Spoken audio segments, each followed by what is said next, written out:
Hello, my friends. Welcome to another episode of Deep True Crime. I'm Manny Rodriguez. In today's episode, we are going deep in the tragic death of Holly Grimm. Killed by a co-worker, case was unsolved for 3 years before there would finally be a break. On November 23rd, 2013, Holly Grimm, 41 years old when her life was taken. Rest in peace, Holly. On November 22nd, 2013, Holly Grimm, she didn't report to work that morning, and her family hadn't been able to get in touch with her. She was last seen outside her home in the Red Maples Mobile Home Park in the 1100 block of Grange Road at 6:33 in the morning when she was putting her son on the bus. For many months and years, family, friends, and Pennsylvania State Police, they were always asking for the public's help in finding the Lower Macungie Township woman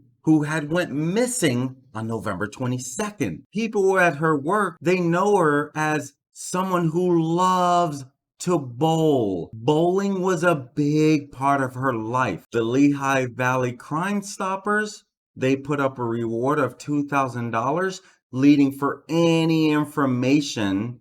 And as Holly's mother Jeanette said at that time, there was no new information. But Jeanette, she says, in a sense, it's a good thing, and in the other sense, it's not. It's getting harder. The longer it gets, the harder it gets. She's always in the back of my mind. And at the time, Holly's mother, Jeanette, she said there wasn't a lot of new information. And she shares, in a sense, it's a good thing. And in the other sense, it's not. It's getting harder. The longer it gets, the harder it gets. She's always in the back of my mind. Holly's mom, Jeanette, says, at the time, weeks go by with no information from police. She said, on rare occasions, police have called when a body is found to assure her it's not her daughter. And Jeanette said, I think the hardest thing is the waiting. I think today might be the day they call us. And Jeanette, at the time, she was saying that she constantly thinks about the day Holly went missing, trying to think of anything that could provide an answer. She says, I look around all the time for signs. I keep asking her to give us a sign so we can find her. It was also very difficult for Holly's son, who had a rough time on Mother's Day. Jeanette said, it being Mother's Day was hard for him. It was difficult because I knew he was hurting, and there's nothing you can do, nothing you can say to make him feel better. Friends were holding candlelight vigils that were called Light the Way to bring Holly home, and they did this 6 months to the day she went missing. Almost a year later, the same group that was rallying in Warren County for Princess Doe, whose 1982 murder remained unsolved until 2022, called Community United Effort, they had planned to stop in Lehigh County to highlight this nearly year-old missing person case there. Holly Grimm, who had been missing since November 22nd of 2013, she was the focus of an observation that Sunday, and it was being organized by the Community United Effort, which is a center for missing persons, which is based in Wilmington, North Carolina. A year later, Pennsylvania State Police with the Fogelsville Barracks, they reminded the public that authorities are still seeking any tips into the disappearance of Holly Grimm. And police say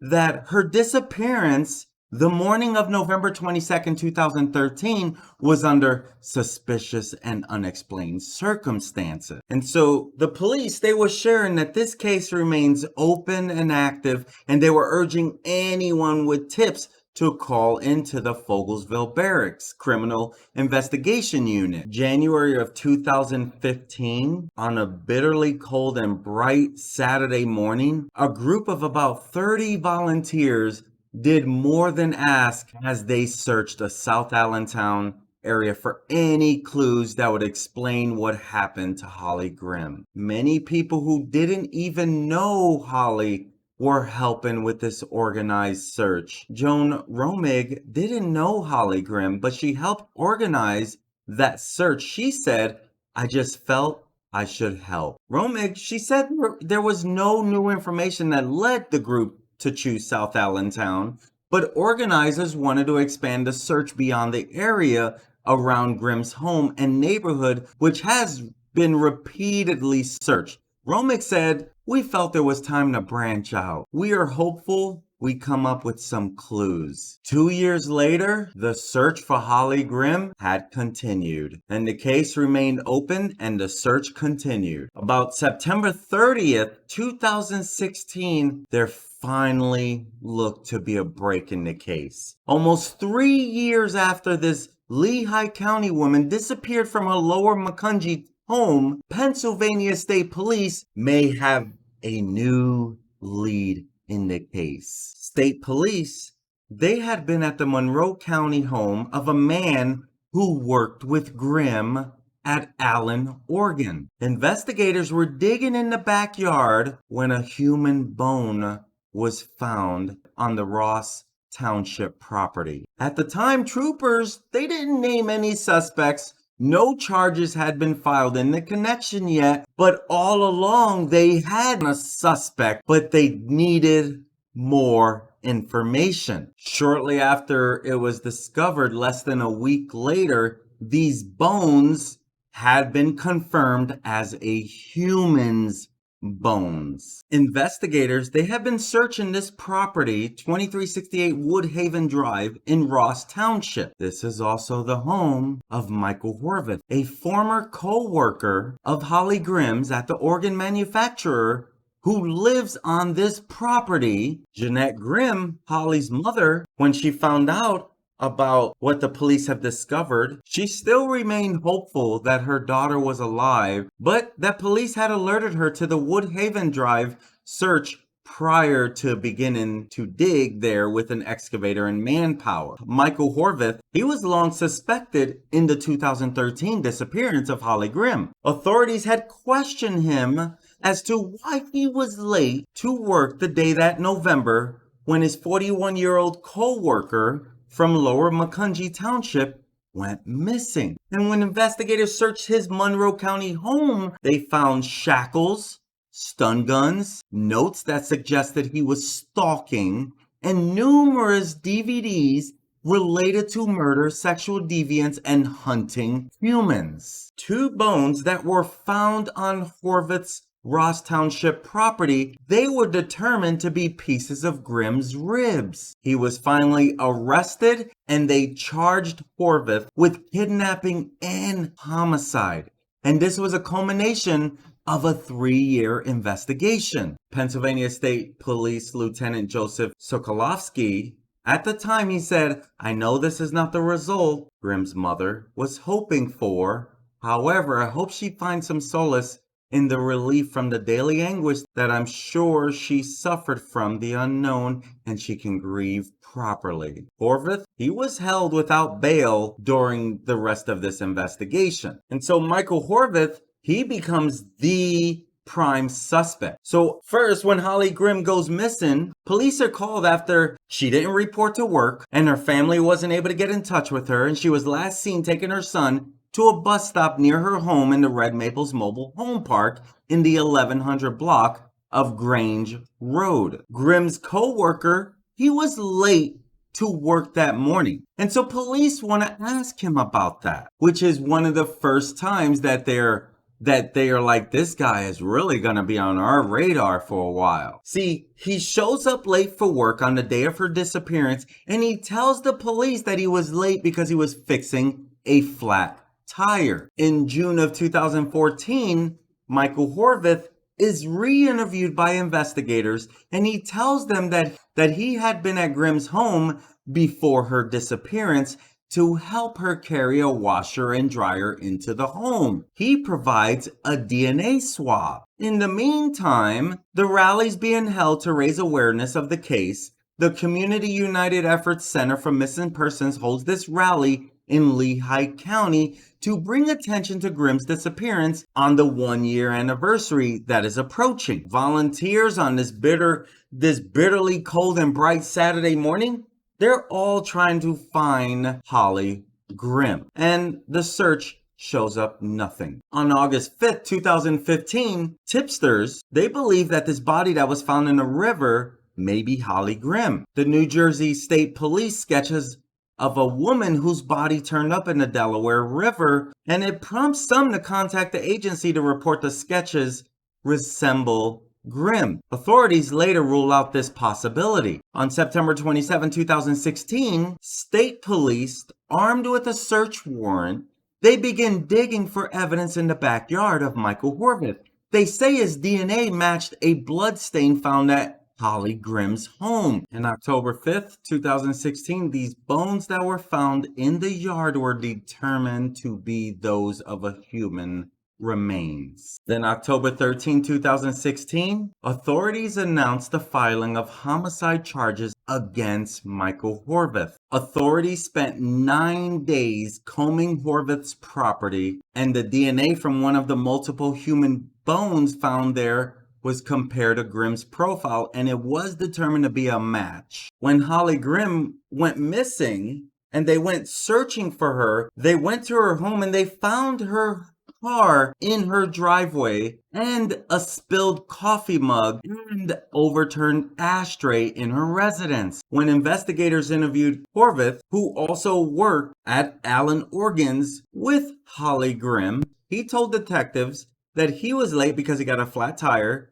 and he went home to repair it. The spot where he said he got the flat was about 2.5 miles from Grimm's home. Authorities interviewed him again in June 2014, and he told them he had been at Grimm's residence to transport a clothes washer and dryer and to help her carry them inside. He provided a DNA swab at that time, and investigators later matched it to a blood stain found on an outside door of Grimm's home at the time she disappeared. Officials obtained an arrest warrant and served it to Horvath. He was arraigned before District Judge Jolana Krawitz on charges of criminal homicide, abuse of a corpse, tampering with or fabricating evidence, and obstructing the administration of law. We would later find out the missing Lehigh County woman was shot in the chest and then buried in a Monroe County backyard, and the 2-page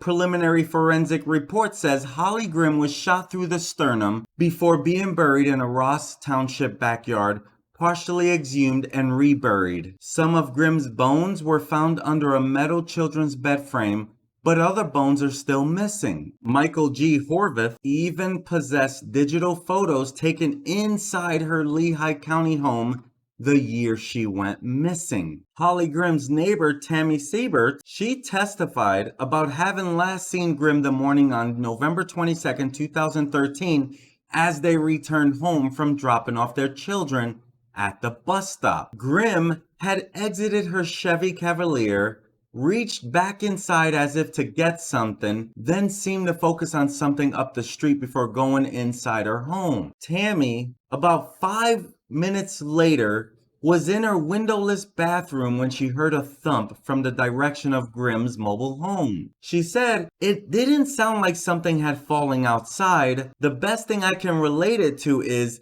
if somebody stomped their foot inside their house." Trooper Justin Summer, he testified to having responded to Jeanette Grimm's call about being unable to find her daughter and recorded several unusual observations in Holly Grimm's trailer. A pair of unbroken glasses lay on the floor near a coffee table, beside which a spilled ashtray had been partially cleaned up. He said there was also a fresh coffee stain with the mug having been picked up. The back door to the trailer was unlocked, which Jeanette Grimm said was unusual for her daughter. A blood stain observed beneath the door handle was swabbed and analyzed for evidence. Horvath, he told police during that interview that Grimm was known to take Fridays off after bowling Thursday nights, and that he'd been to her home in late 2012 to deliver first a dryer he sold her and then a washer. Their relationship was solely that of co-workers, according to Trooper Summer. According to Trooper Devers, Horvath told police Grimm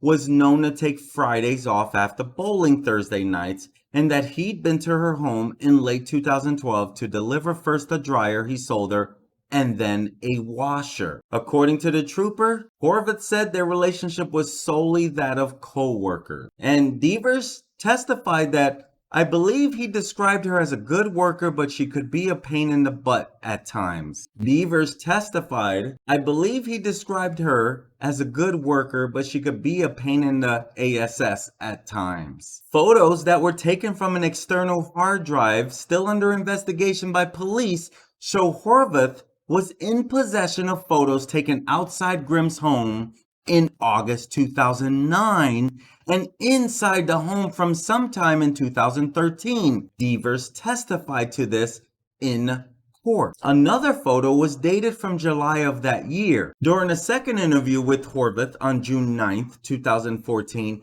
state police obtained a blood sample from Horvath. DNA testing returned in November 2015 showed a match to the blood collected from the back door of Grimm's home. Trooper Devers testified he thought Horvath's story of why he was late for work November 22nd, 2013 didn't add up. Horvath was brought to the state police at Belfast headquarters April 20th, 2015 for a third interview. Trooper Devers, he said, with the blood in the story that Mr. Horvath provided, he was now the focus of our attention. Police arrested Horvath on October 13th of 2016 on those charges I mentioned earlier. Michael Horvath, known to be a hoarder. He lived the life of a hoarder, no offense, said Pennsylvania State Police Trooper Robert E. Devers. That helps to explain why searchers were at Horvath's property from September 27th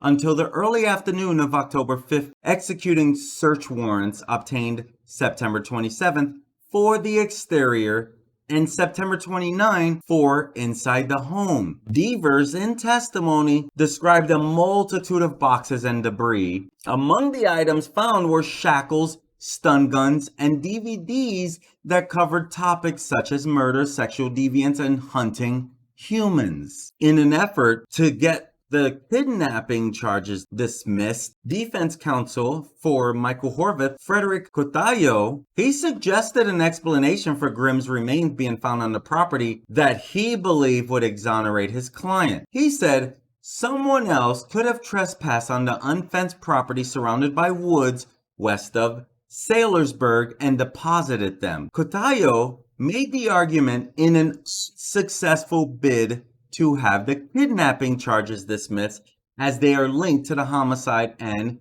Cotallo said he sees no motive for Horvath to have killed Grimm. And at the time, there was no motive that would be revealed. Michael Horvath would be found guilty in the killing of his 41-year-old co-worker at Allen, Oregon. He would be found guilty of criminal homicide and kidnapping, but not guilty of obstruction. Holly Grimm's son, Zachary, he says, this is what we were hoping for. This was a long time coming. Michael Horvath sentenced to life in prison without parole for killing Holly Grimm. County President Judge Margherita Worthington, she handed down the mandatory sentence on the first-degree felony criminal homicide charge of which Horvath was found guilty of, following a non-jury trial, which means that the judge on her own made the decision. Patty Worthington also sentenced Horvath to the maximum 10 to 20 years behind bars to be served consecutive to the life term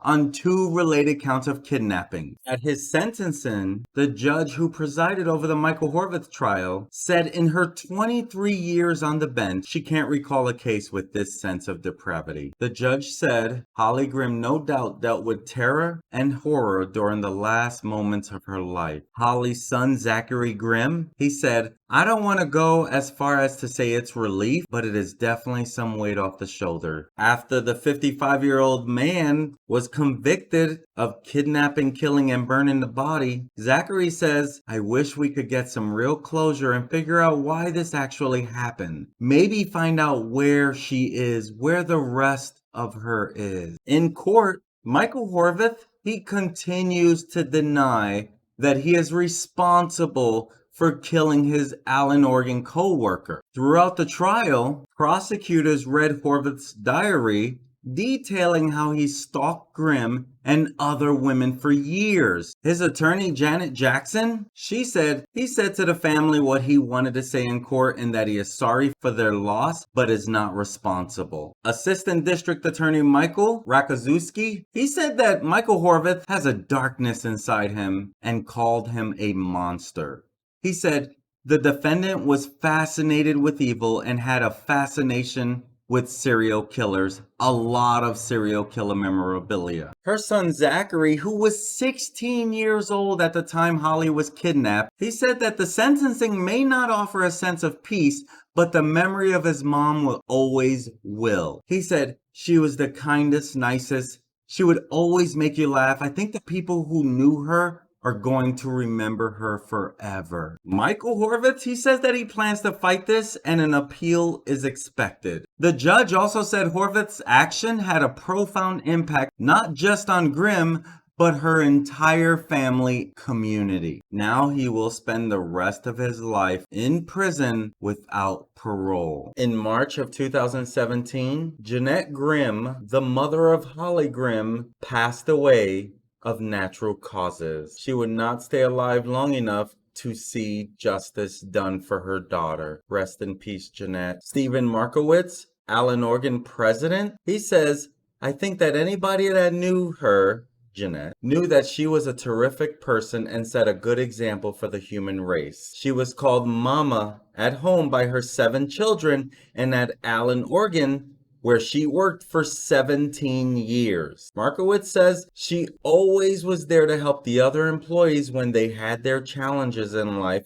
and that's why I refer to her as a mother to a lot of these employees. She was a very, very close to Holly and got her the job here. Steve says, in my office, I have some flowers and plants, and she would lecture me on how to take care of them on a daily basis. After she retired, she would always come to my office and she would criticize how I took care of those flowers, and that would always bring a smile to my face. Shortly after Holly's memorial service, Jeanette's health began to decline and she passed away, leaving many to hope she finally found peace. That is the tragic case of Holly Grimm. The despicable acts of Michael Horvath. He is getting what he deserved. And now hopefully the family can find some justice. My friends, I'm Manny Rodriguez. If this is the type of content you like to follow, please hit on that subscribe button. Hit that like if you got some value and click on that notification bell. That way you get notified whenever I upload content. My whole goal is to keep you updated on what could go wrong in this crazy world. And this is a crazy world we live in. You don't even have to watch the news to know this is a crazy world we live in, my friends. Be safe out there. Be alert, be careful, and look out for one another. Thank you for joining me today, and I look forward to serving you again. Peace.